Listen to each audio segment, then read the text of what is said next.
really wish this movie was a slam dunk, but it's just not quite there. Going into Mission Impossible: The Final Reckoning, I was very excited because I think that Fallout is one of the best action movies ever made. It is one of my particular favorite movies. Rewatching it this time around leading up to The Final Reckoning, I was just like, yeah, this is one of my favorites. This franchise has been around for nearly 30 years now, and I think that it did feel like it was running on low steam after Dead Reckoning Part 1. And I was really hoping that they would just close it out nicely and feel like a fitting conclusion to the Ethan Hunt era of Mission Impossible if they decided to go further with someone new. And there's a lot of good in this movie. There is. But unfortunately, there's a lot of mixed aspects of the movie too. So it's a bit of a mixed bag. I have to admit, for the first chunk of it, I was pretty frustrated. I found the movie to feel overall just very tedious. It opens up with a bunch of stupid recaps of prior movies, prior character decisions, events, stories that have been told before, stuff like that. I found it to be particularly just stupid and unnecessary because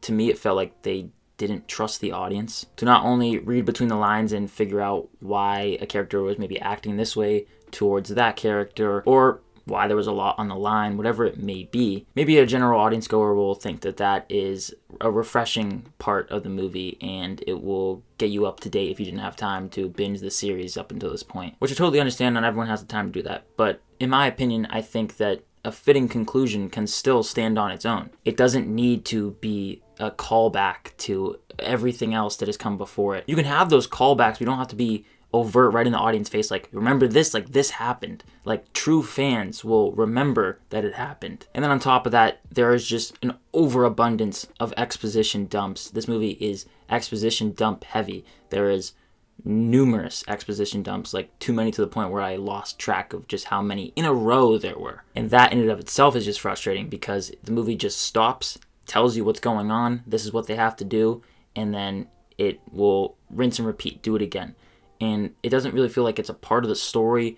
More so, it just feels like it's stopping. It's literally stopping, telling you what's going on, and it doesn't feel natural. Exposition dumps are tricky to do. You really want to do a show, not tell kind of thing. And it was just very frustrating for me as an audience member to watch that. So then by the time you get to the intense parts of the movie, which, don't get me wrong, we'll talk about those in a second. They are very intense, but you just feel drained. I really felt the length of the movie. It's nearly 3 hours long. And because of that, I don't know how often I'll want to revisit it. I also think that the movie might have benefited from having maybe another action sequence earlier in the movie to kind of spread it out more. Like, there is two really big action set pieces in the movie, and they stand out. They are two of the best action set pieces I've ever seen, not only in a theater, but just period, because they are so intense and they are edge of your seat. I felt myself really just gripping to whatever I could, and it felt really intense. Had they maybe have added another one or maybe put the first one earlier on, I think that maybe that would have helped with the overall pacing and the feeling of just being tedious. I still think it's entirely watchable. It's not like egregiously bad. I felt myself more frustrated with it, but that might not be the case for everyone. I think that it's still watchable in my opinion. But the submarine sequence and the plane sequence, those are the two big action set pieces of the movie. Both of them are very well done, like brilliantly executed, and I cannot imagine the amount of time and effort that was put into them.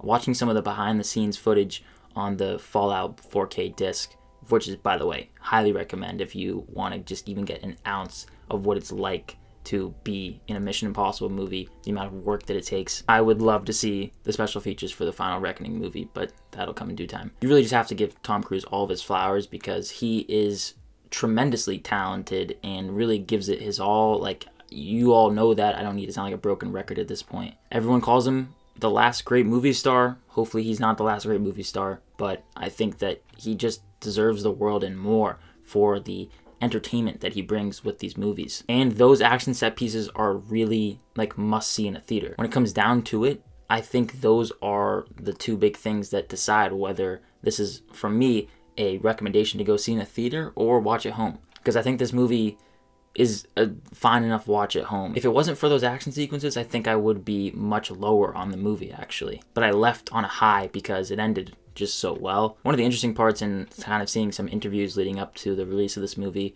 is Tom Cruise and Christopher McQuarrie, the director and writer of the film, talk about how Tom, in the plane sequence, had to be his own director. He had to frame the shot properly, light it, make sure that everything looked great, like the focus, like all of it that goes down to it, all the really fine details that goes into the filmmaking aspect of it that is typically on the director, of course.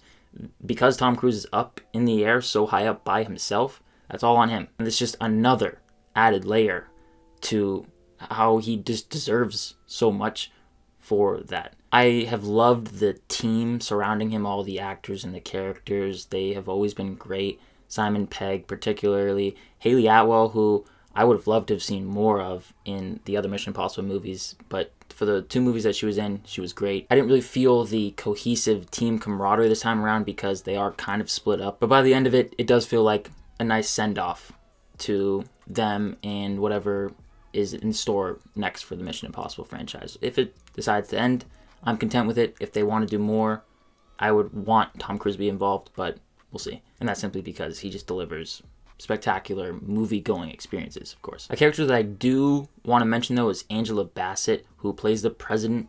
She was in this one, Fallout, and Dead Reckoning. They try to shove in a subplot of sorts with her and her son, who we just don't get enough time dedicated to it. Like, if they set that up in a prior movie, it's supposed to be this emotional core subplot, and it lacks completely the emotional punch that they were going for, simply because you just don't care. I found that there was just simply lacking a reason to care. I really needed a reason to be particularly compelled by why is it just such an emotional thing for her. So Mission Impossible: The Final Reckoning is not the excellent action movie. It's not going to go down as one of the greats necessarily, I think. Although the movie features 2 phenomenal action sequences that will go down as 2 of the greatest action sequences in my opinion. There is a lot to the movie that feels tedious and draining and really just exposition dump heavy. So in the storytelling, it falls short. But again, you do have those action sequences that really shine and make this movie worthwhile, I feel. Also, I noticed a lot of really cringy dialogue for like the final movie. I feel like they try to shove in a lot of cringy dialogue, and that could go down to simply the writing itself or how the line is delivered, and it felt more of the former. I don't particularly think it was the actor's fault for why I feel this way about the dialogue. And I think fans of the franchise might feel a bit unsatisfied. I think this movie is going to be divisive. Some might think it's great, others might think it's meh, and I fall somewhere in the middle. I don't know. It's hard. I'm going to give Mission Impossible: The Final Reckoning a C+, and I would recommend seeing this one in theaters. If the simple fact alone that you are supporting this movie just to support action, big spectacle, and Tom Cruise delivering movie-going experiences that are worthwhile, that's why I think this deserves that recommendation. But be sure to leave your thoughts on the movie down below in the comments. Let me know what you thought of it. Hit that like and subscribe button if you enjoyed this video. Thank you so much for watching, and as always, look forward to more content coming soon. My name is Ben, people call me Meter, and I'll see you guys in the next one.